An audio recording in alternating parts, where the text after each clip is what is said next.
Seigneur notre Dieu, nous te bénissons, nous te disons merci. Toi encore qui as rendu ce moment possible, que ton nom soit loué, que ton nom soit béni.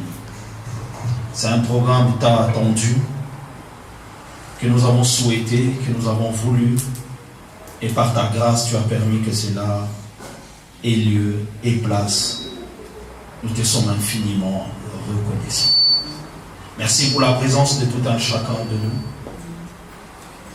Et nous savons que comme nous sommes réunis en ton nom, tu es au milieu de nous.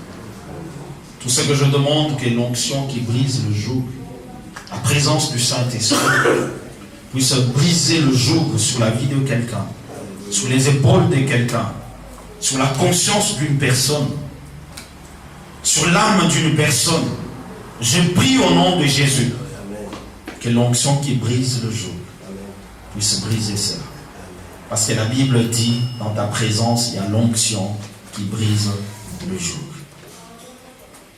Saint-Esprit, nous venons te prier et te demander que tu viennes glorifier le nom de Jésus. Que toi seul puisses parler au travers de moi pour faire du bien à quelqu'un. Dans le nom de Jésus. Amen. Amen. Amen. Que Dieu soit béni. Rapidement, nous allons prendre nos Bibles dans le livre de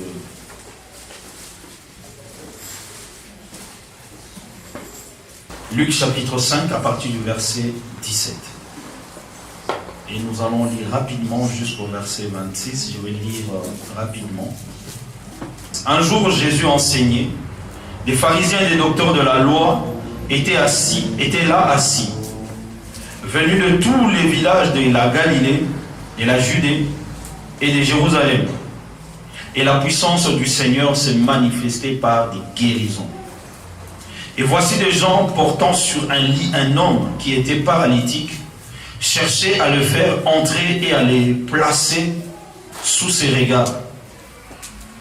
Comme ils ne savaient par où l'introduire à cause de la foule, ils montèrent sur le toit et le descendirent par une ouverture, par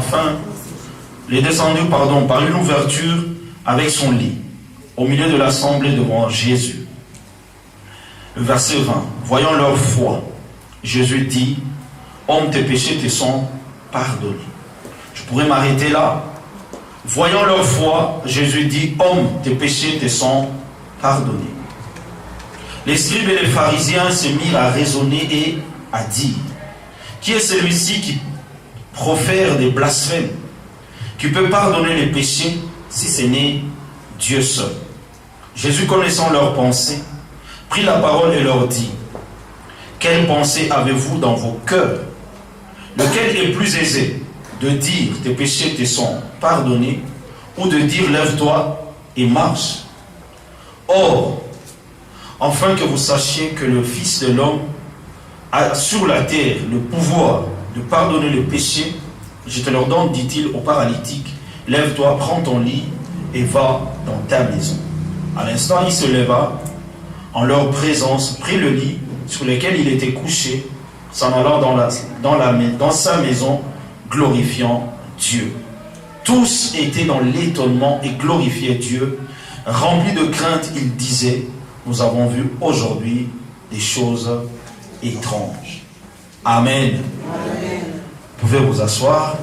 J'aimerais dire à quelqu'un que le Seigneur t'aide aussi à voir des choses étranges. Amen. Amen. Aujourd'hui, nous commençons notre programme de séminaire par la grâce de Dieu que nous avons préparé, que nous avons prié, jeûné pour cela. Et Dieu a rendu ce moment possible. Que son nom soit loué. Et le thème de notre programme, nous connaissons tous, les affiches sont là. Le bon combat de la foi. N'est-ce pas? Amen. Le bon combat de la foi. Dans le livre de Timothée, si nous prenons 1 Timothée chapitre 1er, le verset 18. 1 Timothée chapitre 1er, le verset 18.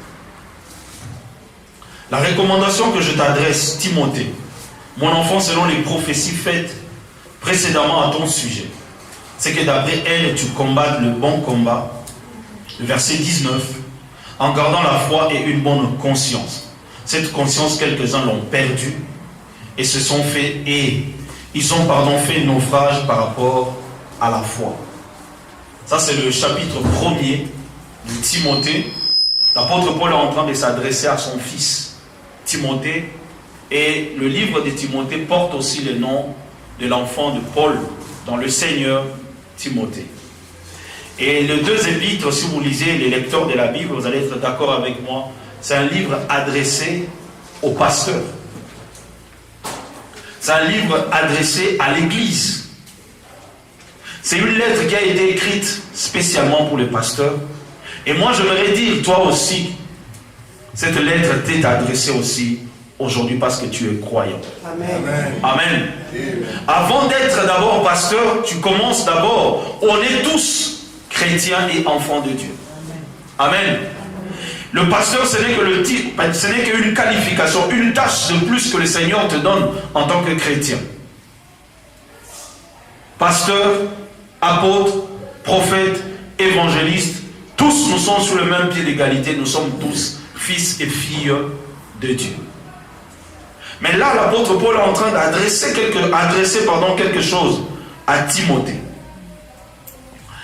Et si nous examinons, nous regardons bien la recommandation que Timothée fait à son fils, Paul fait à son fils dans la foi, l'apôtre parle d'un combat.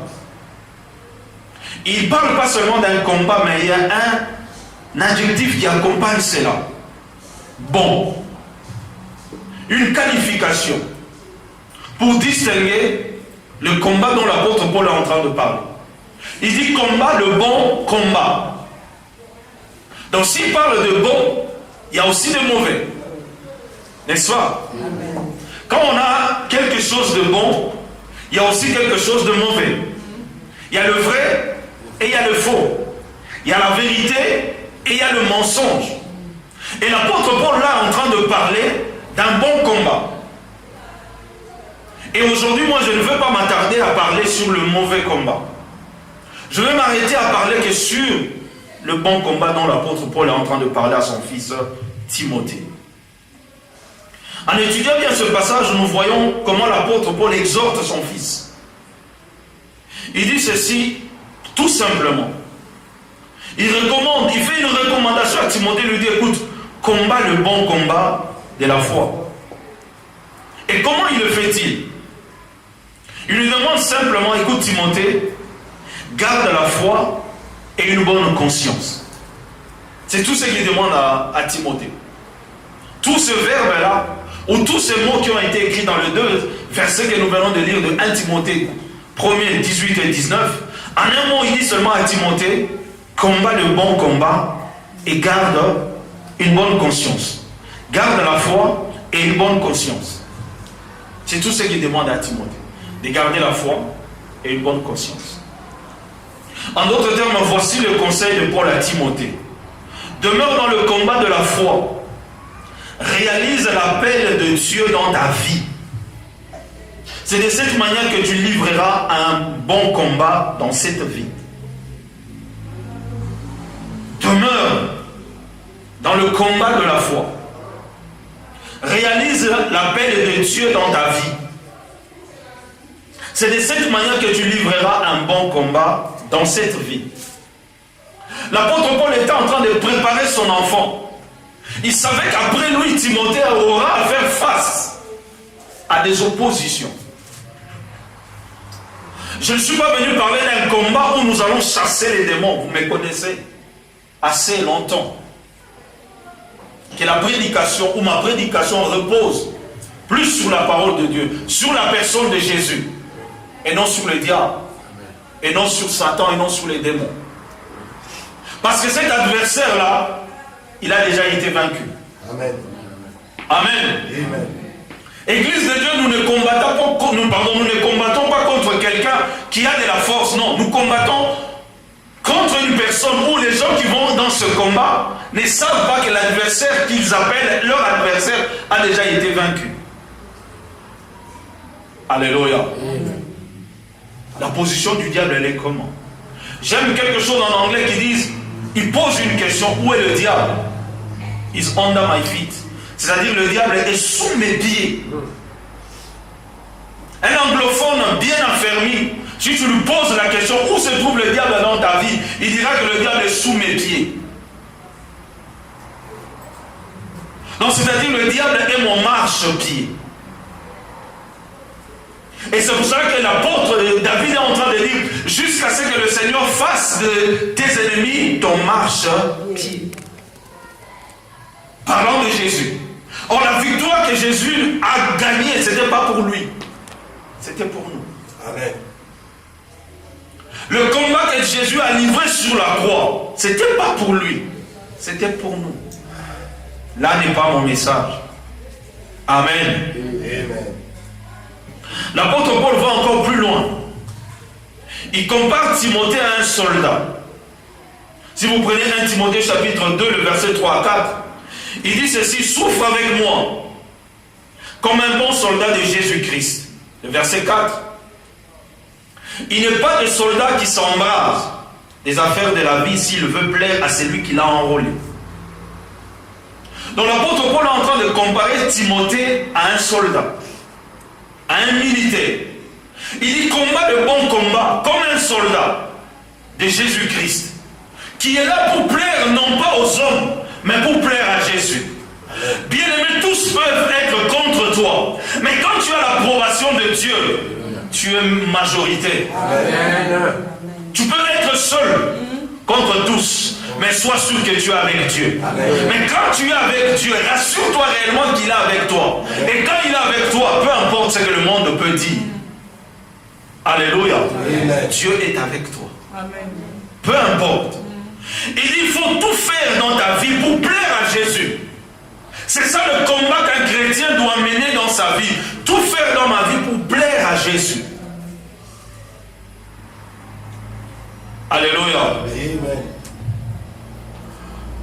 En d'autres termes, Paul lui dit simplement, pour être un bon soldat, un bon croyant de Jésus, il y a un prix à payer.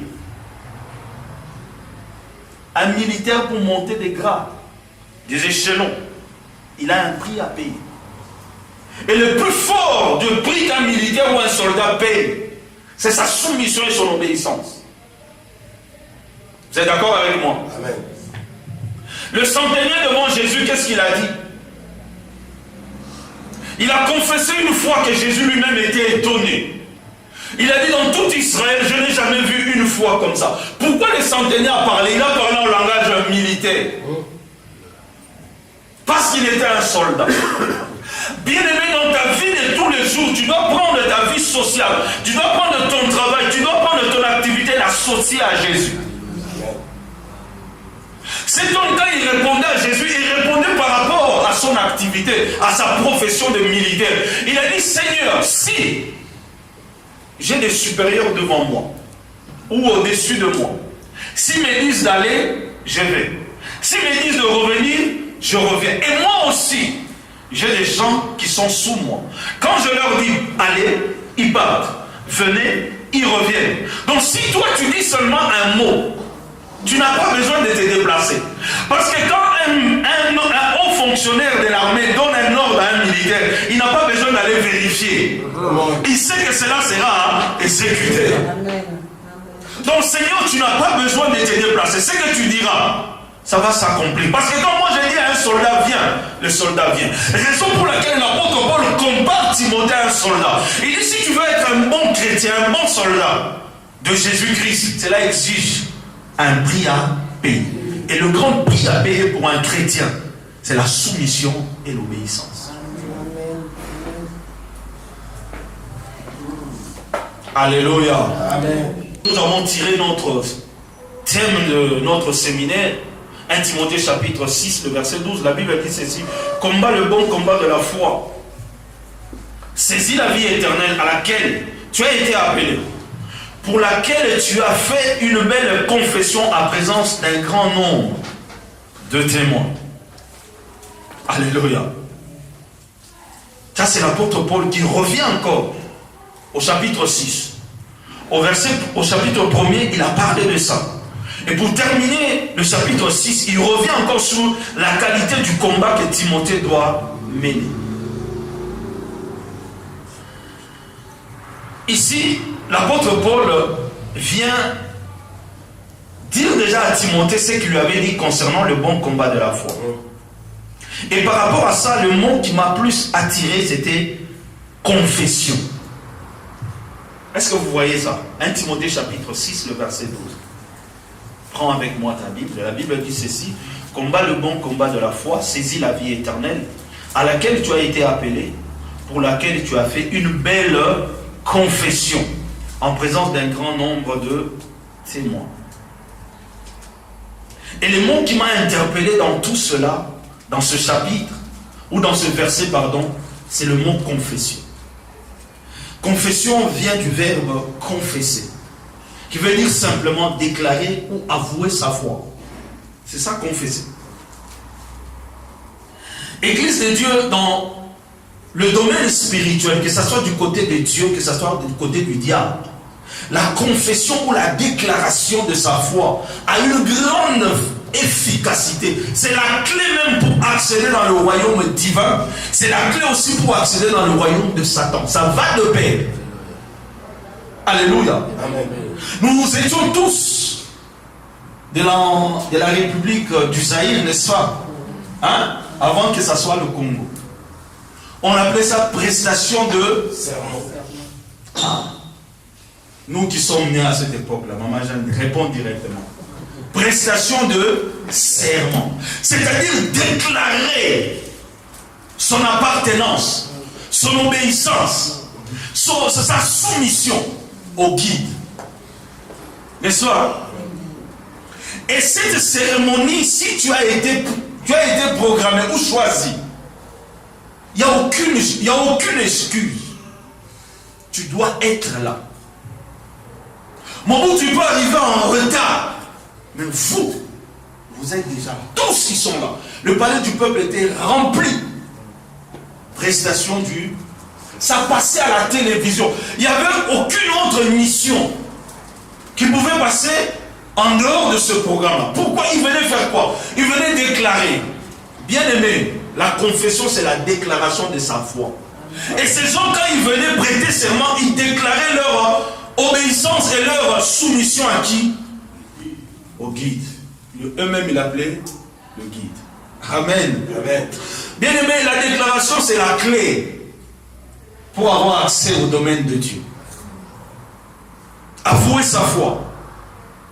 Or, si nous prenons le récit de la création simplement, vous allez voir que Dieu, en créant le monde, était en train d'exprimer sa foi. Est-ce que vous êtes d'accord avec moi? Si vous allez dans le récit de la création, Dieu était en train d'exprimer sa foi par rapport à ce qu'il allait créer. Parce que la Bible dit, au commencement, Dieu créa les cieux et la terre. Et pour créer, qu'est-ce que Dieu a fait? Il a commencé à déclarer. Qu'est-ce que Dieu déclarait? Dieu déclarait ce que lui croyait en lui-même. Par sa parole. Amen. Amen. Amen. Amen. C'est ça que Dieu a fait. Dieu lui-même croyait en lui-même. Et il déclarait les choses que lui-même il avait cru. Et il voyait cela se réaliser. Or, si nous prenons le Bible de Hébreux chapitre 11, le verset 3, la Bible dit, or c'est par la foi que nous reconnaissons que le monde a été créé par la parole de Dieu. En sorte que ce qui existe n'a pas été fait de choses visibles. Donc Dieu lui-même créait des choses qui n'existaient pas. Mais il croyait en sa propre parole. Et quand il est prononcé, il avait déjà engendré cette chose en lui. Et il voulait la matérialisation de ce qu'il voit. Il voulait. C'est ça que l'apôtre Paul est en train d'essayer de transmettre à Timothée. Et c'est ça que je suis venu parler à quelqu'un ce soir. Revenons sur Timothée, chapitre 6, le verset 12.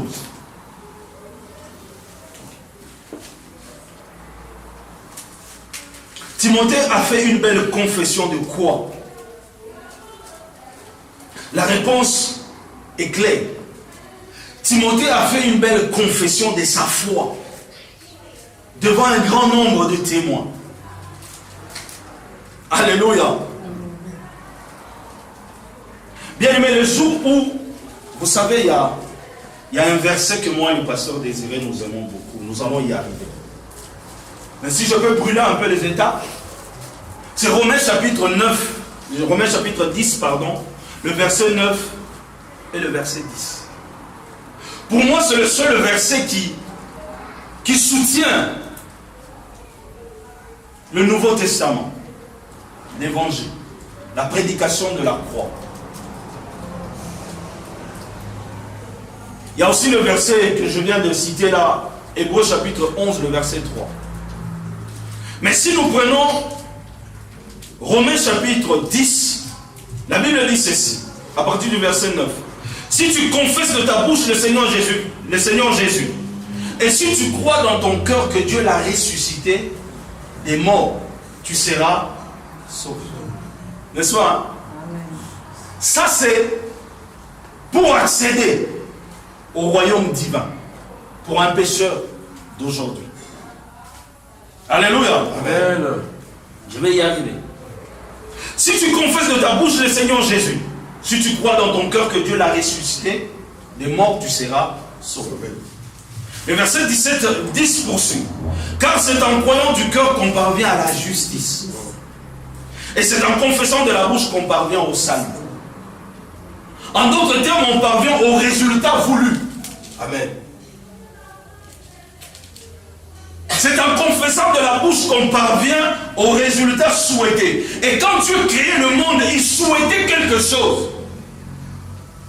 Dieu souhaitait un monde. Et comme ce monde n'existait pas, Dieu le créait en lui. Et le salut, c'est le résultat de ce que Dieu voulait.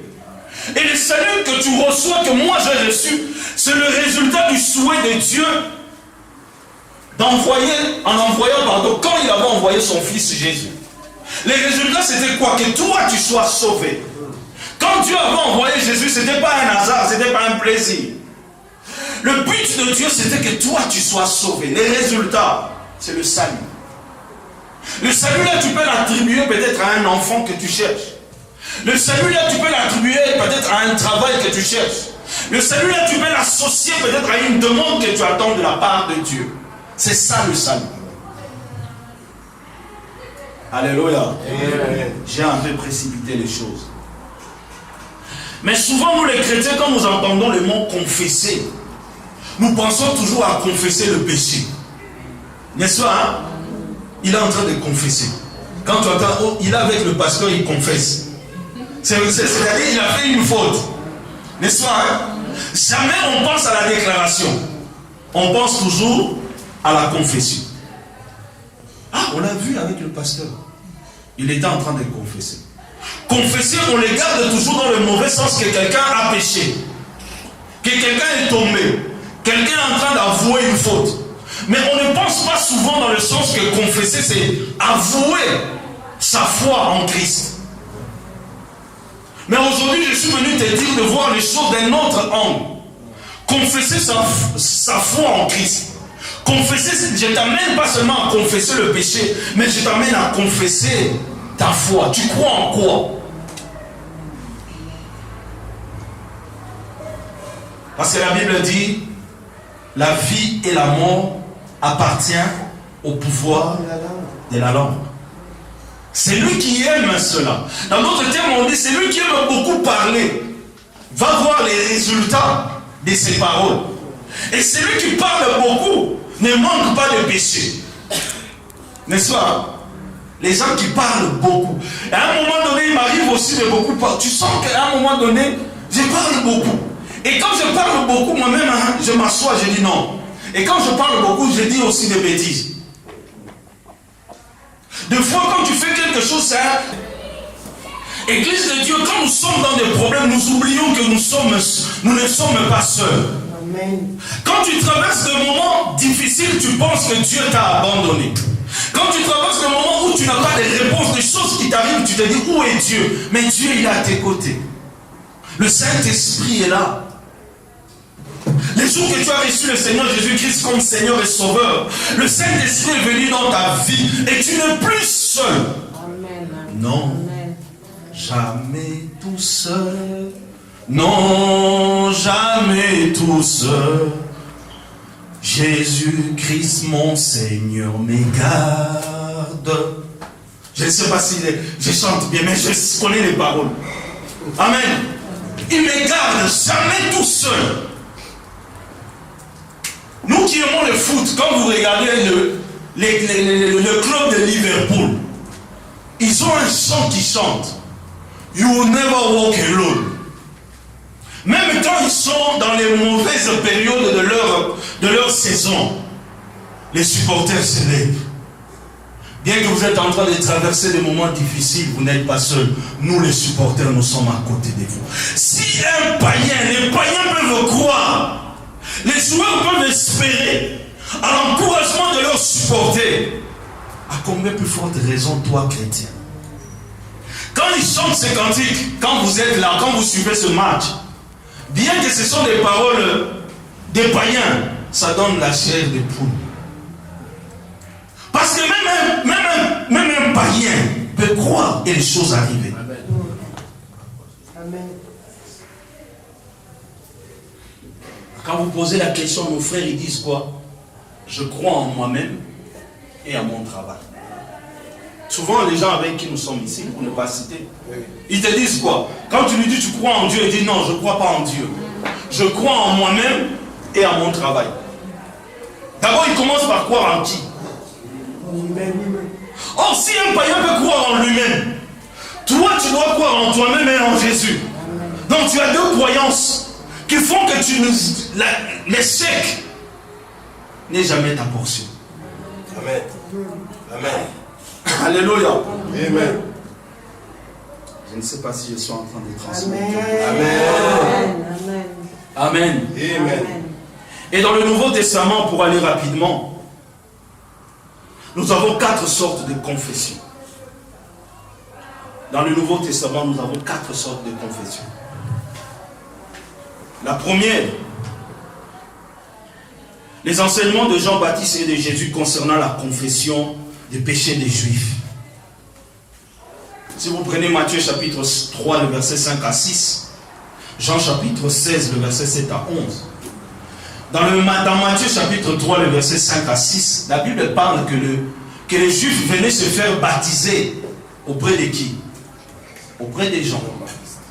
Ils confessaient quoi? Ils confessaient leurs péchés. Ils se faisaient baptiser au nom de qui? Au nom du Père. Parce que Jésus n'était pas encore mort et n'était pas encore crucifié mort. Jésus n'était pas encore allé à la croix. Donc quand il venait confesser le péché, il venait confesser le péché et il recevait le pardon au nom du Père. Et Jésus lui-même, quand il a été baptisé, il n'a pas été baptisé au nom de Jésus, il a été baptisé au nom du Père. Le baptême au nom du Père, du Fils et du Saint-Esprit et le baptême au nom de Jésus sont venus après que Jésus soit allé à la croix et allé au tombeau et ressuscité. Amen. Amen. Mais avant, cela se faisait au nom de Jésus. Au nom du Père, pardon. Et nous avons deuxièmement la confession du pécheur d'aujourd'hui, où je viens de dire tout à l'heure, dans Romains chapitre 10, le verset 9 à 10, où la Bible nous parle de la déclaration du chrétien de ce siècle. Donc après la mort de Jésus, après la résurrection de Jésus. Romains chapitre 9, le verset 10, 9 à 10. Et troisièmement, nous avons la confession par le croyant de péché qui brise sa communion avec Dieu. Il y a la confession, comme je viens de dire tout à l'heure, que nous confessons nos péchés. Selon 1 Jean chapitre 1, le verset 9. Si nous confessons nos péchés, il est juste et fidèle pour nous les pardonner et pour nous purifier de toute iniquité. C'est la confession d'un croyant qui a brisé sa communion avec Dieu, qui veut reparler. Vous êtes d'accord avec moi? Amen. Et quatrièmement, la déclaration de notre foi dans la parole de Dieu. Matthieu chapitre 10, le verset 32 et 33. Où Jésus est en train de dire, c'est lui qui va me confesser devant les hommes. Moi aussi je vais les confesser devant les anges de mon Père. N'est-ce pas? C'est ce que Jésus a dit. C'est lui qui va publier sa foi devant les hommes. Moi aussi je le confesserai devant les anges de mon Père. Devant Dieu. Bien aimé, quand tu déclares certaines choses, c'est ça que je vous ai dit, la déclaration est la clé pour accéder dans le royaume spirituel. Que ce soit chez le diable, que ce soit chez Satan. C'est pareil. Alléluia. Amen. Il y a une soeur qui est venue me voir. Il a dit, pasteur, prie pour moi. J'ai dit, prie pour toi. Il dit, je veux me débarrasser d'un garçon. Mais je n'arrive pas. J'ai essayé un peu de parler avec elle. Ce qu'elle me dit, elle dit, pasteur, quand je suis avec ces garçons, il me répète toujours que je lui appartiens. J'ai dit, toi, qu'est-ce que tu dis? Pour lui faire plaisir, je répondais aussi que je lui appartenais. J'ai dit, c'est ta confession. Lui, quand il est avec toi, il te dit, tu m'appartiens. Toi aussi, tu disais quoi? Tu lui appartenais. Maintenant, tu veux te séparer d'avec lui. Il faut briser ça. Parce que toi-même, tu as confessé ton appartenance à cette personne. Tu t'es livré entre les mains de cette personne. Pour toi, c'était des paroles qu'on te demandait de prononcer. Or, le monde spirituel saisissait cela. Et il mettait cela en exécution. Donc, aujourd'hui, tu as du mal à te... Au jour où je vous parle aujourd'hui, son couple est brisé. Jusqu'à ce que son mari a découvert cette liaison. Il dit, pasteur, je n'arrive plus à me séparer de ces garçons. Il m'a envoûté, il m'a ensorcelé. J'ai dit non.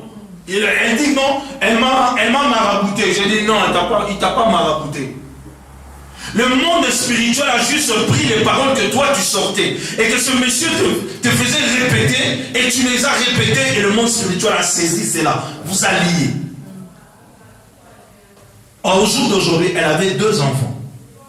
Son mariage est brisé. Elle est divorcée. Elle me dit, pasteur, je n'ai jamais connu d'autre homme à part mon mari. Et c'est monsieur qui vient de rentrer dans ma vie.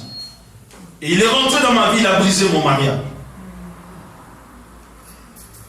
La confession. Ils ne sont plus ensemble. Et quand j'essaie de parler avec elle, elle prend toutes les décisions possibles pour se séparer de ce garçon. Mais non. Elle revient encore, elle pleure.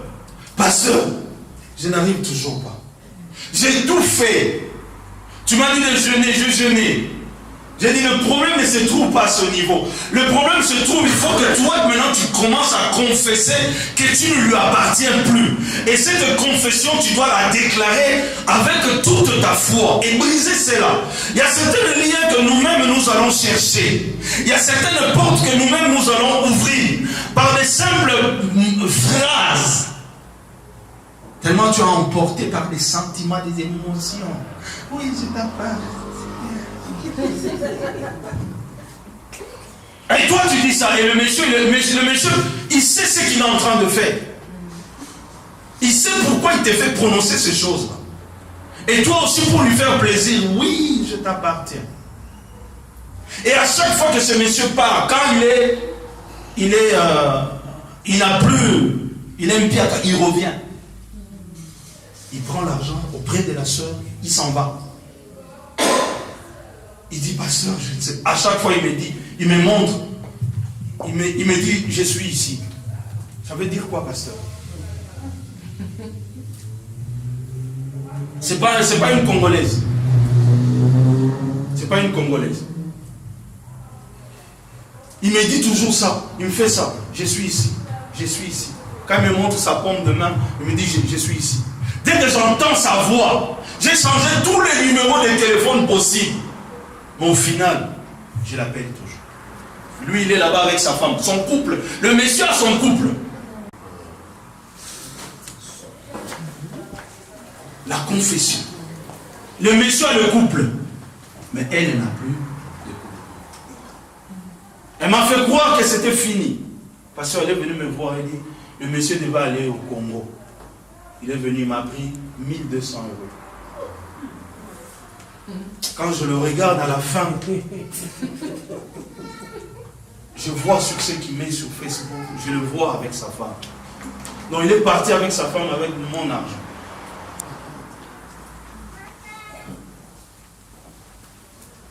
La confession. La déclaration. Tu déclares quoi? Tu confesses quoi? Ça c'est une parenthèse. Il est possible aussi, j'aimerais dire à l'église, de savoir par les paroles d'une personne si elle croit comme il faut.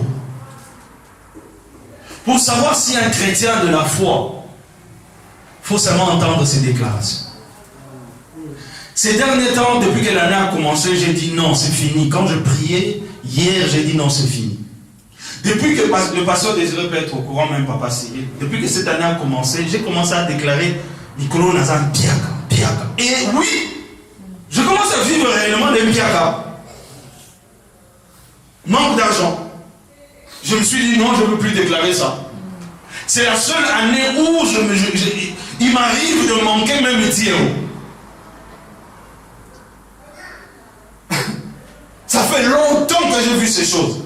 Ça fait longtemps. Je vous dis bien, longtemps. Mais cette année, depuis que ça a commencé, j'ai commencé à déclarer janvier Piaka. Je dis, c'est plus normal.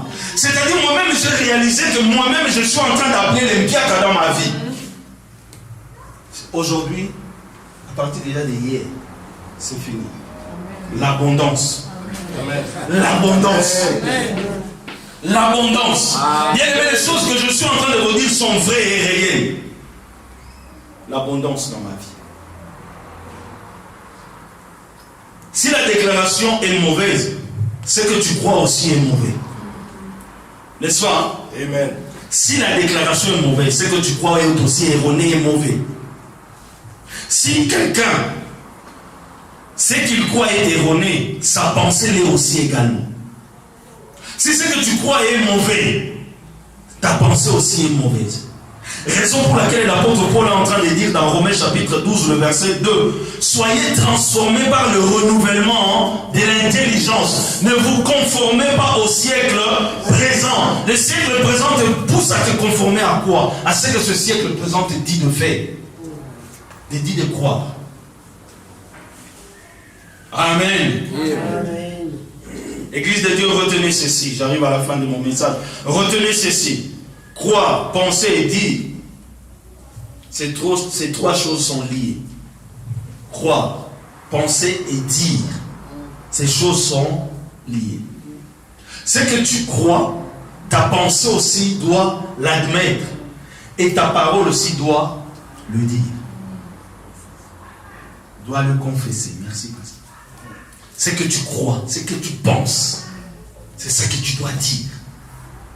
Tu ne peux pas dissocier les trois, sinon, raison pour laquelle il y a certaines choses qui n'arrivent pas dans ta vie. Parce que ce que tu penses, ce que tu crois et ce que tu dis ne sont pas pareils. Tu crois autre chose, tu dis autre chose. Tu penses autre chose, tu crois aussi autre chose. Donc il y a une séparation. Or les trois doivent être liés.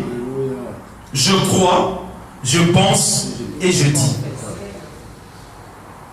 La Bible dit que c'est de l'abondance du cœur que la bouche parle. Avant que la bouche ne puisse parler, il faut que ton cœur croie. Il faut que tu aies à penser à cela et tu dis cela. Amen. Et aujourd'hui, si nous échouons, tu arrives devant un malade, tu es en train de prier, tu as des doutes. Est-ce que ça va se réaliser? Et l'excuse pour nous les hommes de Dieu, j'ai prié, hein. Le reste c'est Dieu qui va faire. Hein. Là tu n'es pas sûr de ta prière. Ce n'est pas moi qui guéris. Moi j'ai fait ma part, Dieu va guérir. Donc tu es allé prier, mais quand tu es arrivé, tu as vu le malade, tu as dit, est-ce que ce malade doit être vraiment guéri? Mais quand tu venais avec toute la foi. Mais tu arrives devant le malade. Tu commences à prier à la fin. Tu dis, ah, j'ai seulement prié. Je fais ma part, le reste Dieu va faire. C'est que tu ne crois pas. Ce que tu penses, ce que tu dis ne sont pas pareils. La raison pour laquelle le malade reste malade. Est-ce que je parle à quelqu'un? Amen. Et cela aussi doit être pareil dans tous les domaines de ta vie. C'est ça le bon combat de la foi. La vie chrétienne ne réside que dans ces choses. Les gens qui ont compris cela, ils sont forts. Les gens qui ont saisi cela, ils sont forts. Ils n'ont pas besoin de crier pour chasser un démon. Ils n'ont pas besoin de crier pour au nom de Jésus, sois guéri. Non, ils viennent seulement, ils disent au nom de Jésus, sois guéri. Pourquoi? Parce que ce qu'ils croient, ce qu'ils pensent, ce qu'ils disent sont pareils. Et cet esprit vient. Pam. Amen. La guérison arrive. Alléluia. Mais Dieu nous a donné sa parole pour essayer de mettre nos pensées et aligner notre pensée avec la parole de Dieu. Quand tu alignes tes pensées, ce que tu crois, ce que tu dis avec la parole de Dieu, bien aimé, le miracle est ta portion. Confesser signifie aussi déclarer ce que nous croyons dans notre cœur. Confesser signifie aussi ce que nous déclarons et croyons dans notre cœur. C'est proclamer ce que nous savons. Bien aimé, quand tu ne sais pas quelque chose, tu ne peux pas la proclamer. Aujourd'hui, si tu rentres à Kim, tu peux donner un témoignage. Je connais la tour Eiffel. N'est-ce pas? Je connais la tour Eiffel. Si vous doutez, voyez les photos. Donc quand la personne te regarde, je connais la tour Eiffel, oui. C'est où? Tu donnes la précision. Paris, oui. Quel Paris? Paris 6e, n'est-ce pas? Regardez là. Paris quoi? 8e. Tu donnes la précision, Paris 8e. Donc cette personne vraiment connaît. 16. Ah, même les Parisiens, nous-mêmes, nous avons du mal. Non, c'est Paris 8e. Donc tu connais où est Paris? Pardon, la tour Eiffel. Bien aimé, tu peux proclamer que c'est que tu sais.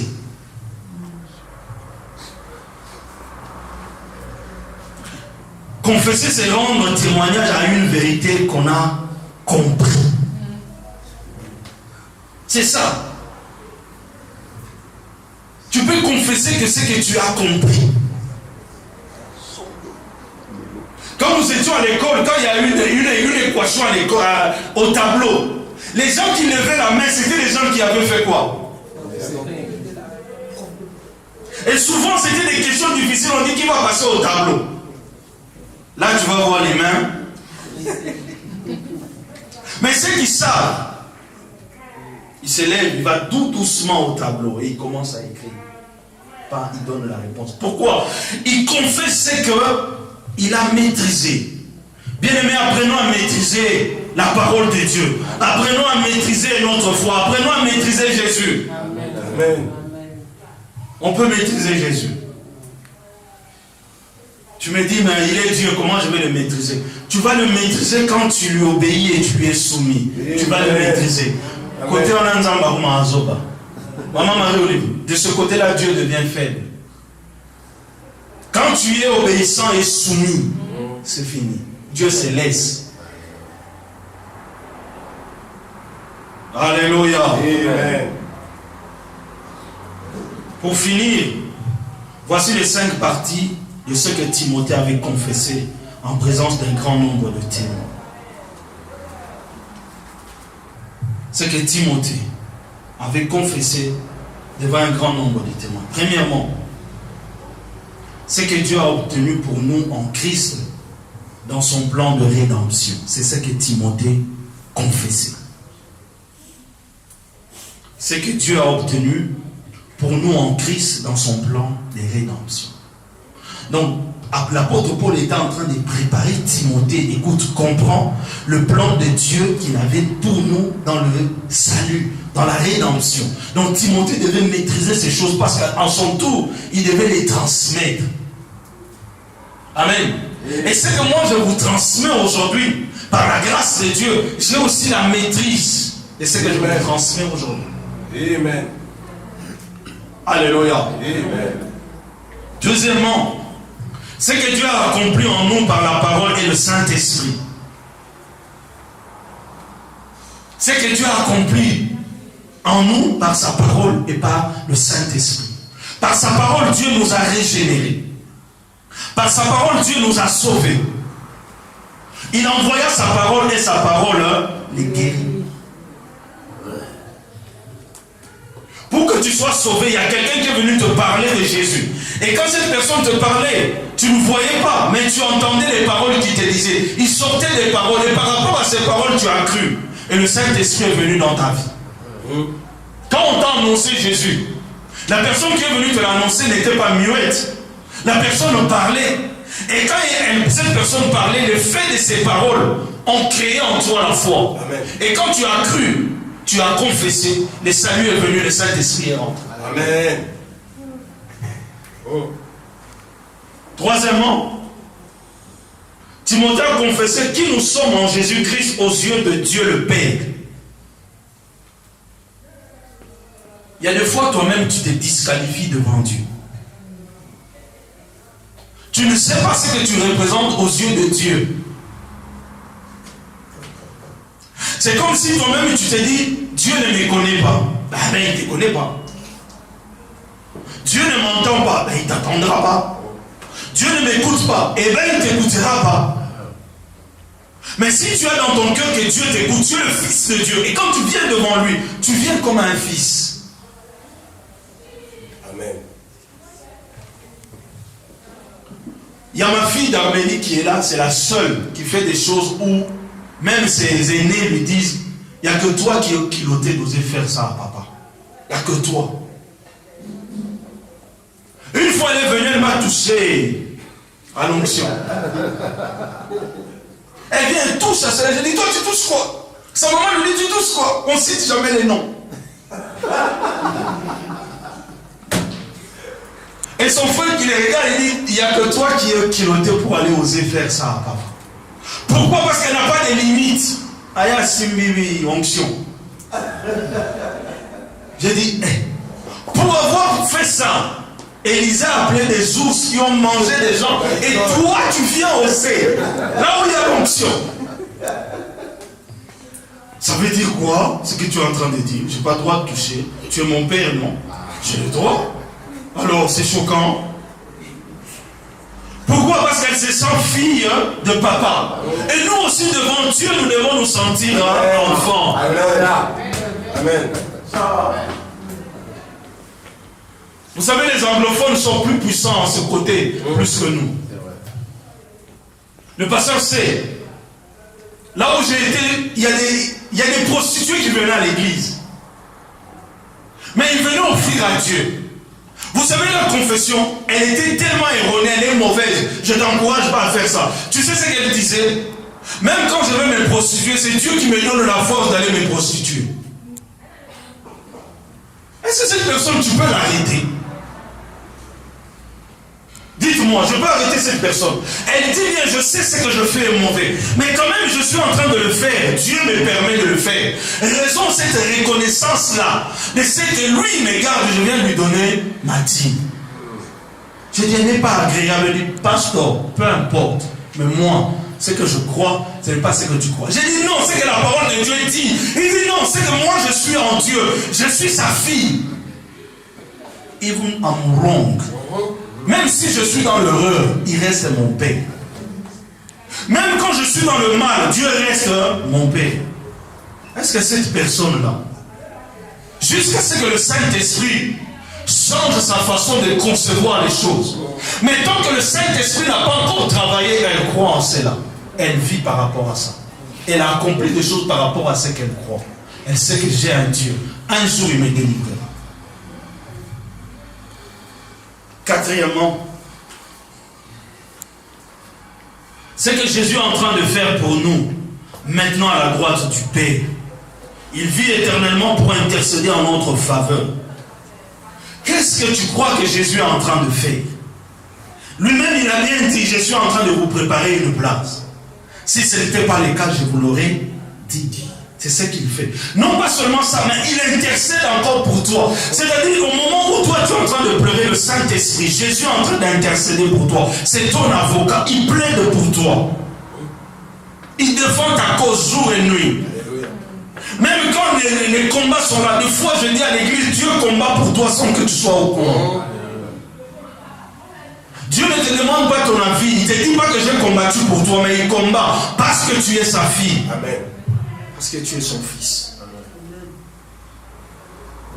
C'est que Dieu peut, cinquièmement, c'est que Dieu peut faire à travers nous.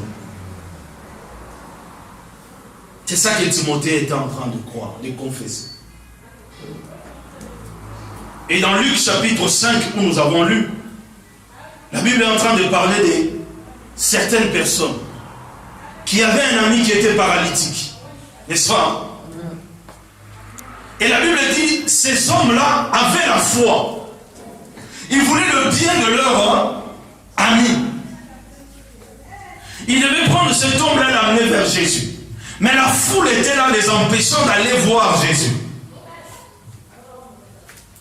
Qu'est-ce qu'ils ont fait?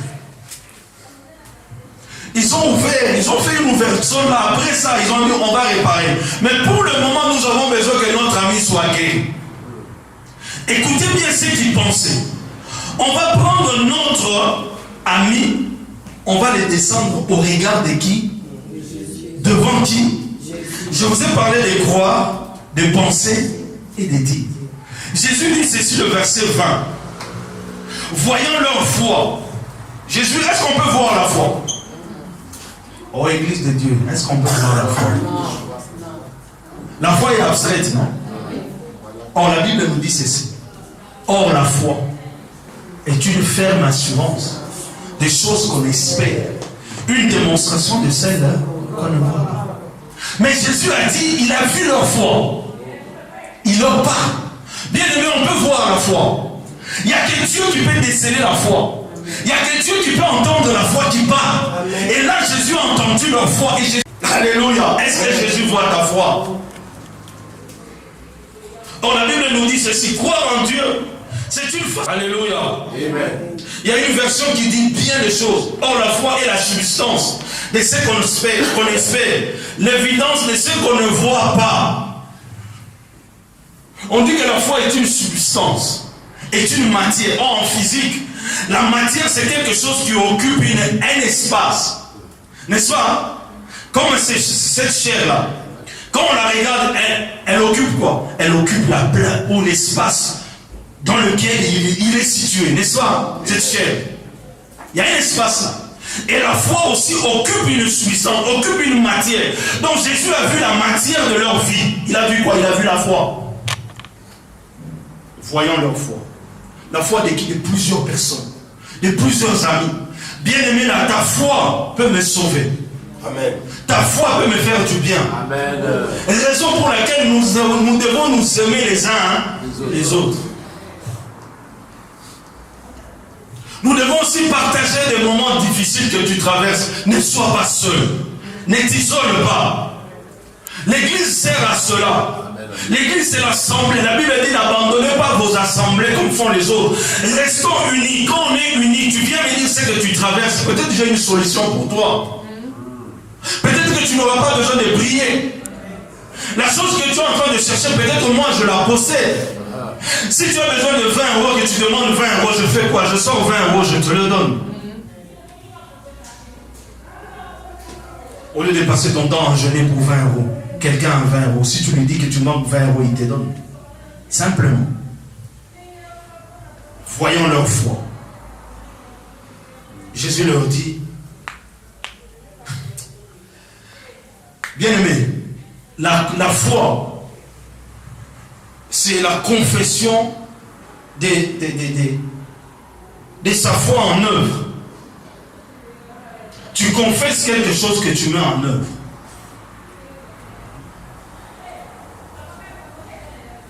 Le pasteur Désiré peut se souvenir, je lui ai dit une fois, on était ensemble, il sait de quoi je parle.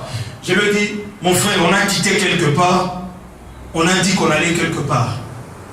On reste sur ce quelque part où on avait dit qu'on devait aller.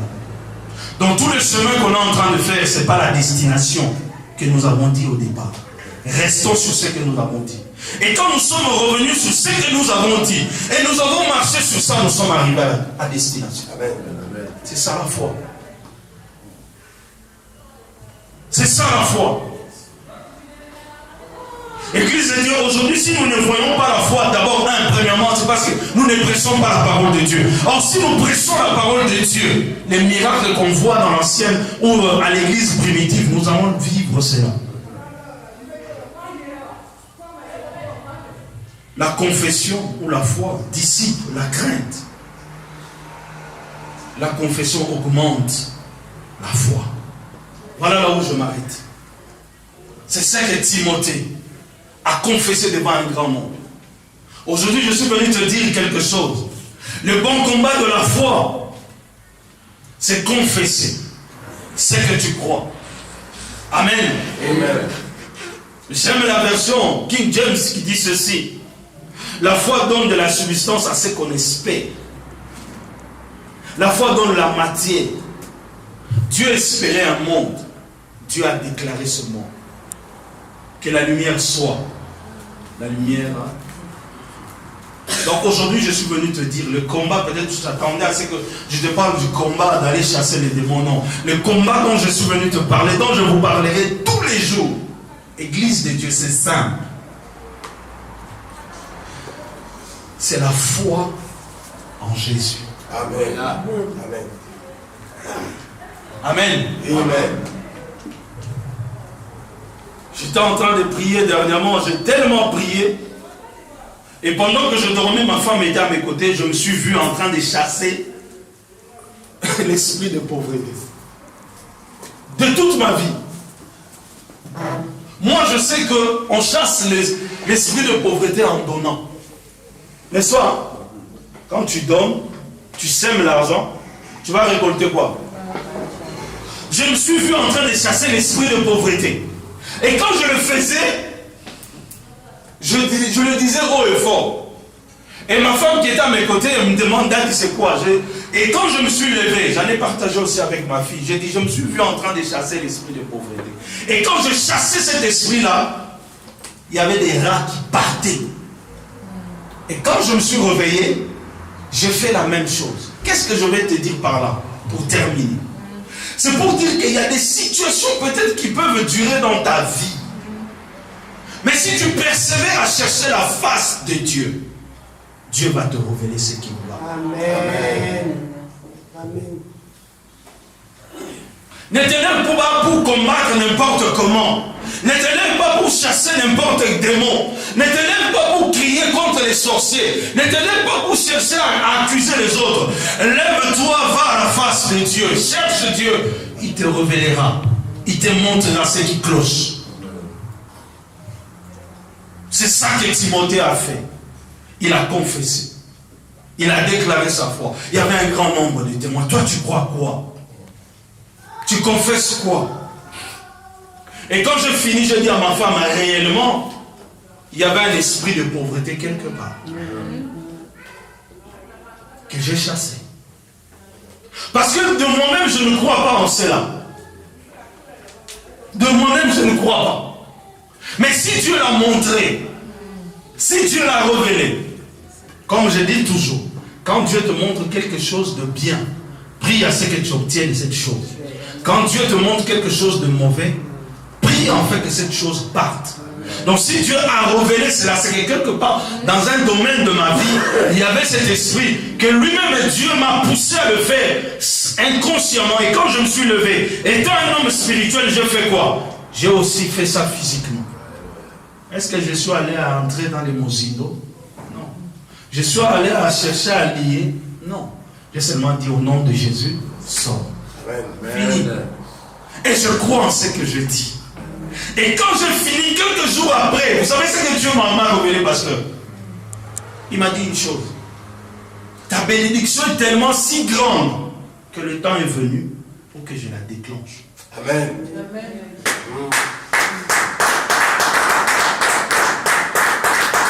Est-ce que vous m'avez déjà vu chercher les démons ici? Non. Je persévère dans la foi, en ce que Dieu m'a dit. En son temps, il ne ment pas. Le pasteur Kodé nous a dit, c'est une prophétie dont les temps sont si elle est tard, elle s'accomplira. C'est Alléluia. God bless you.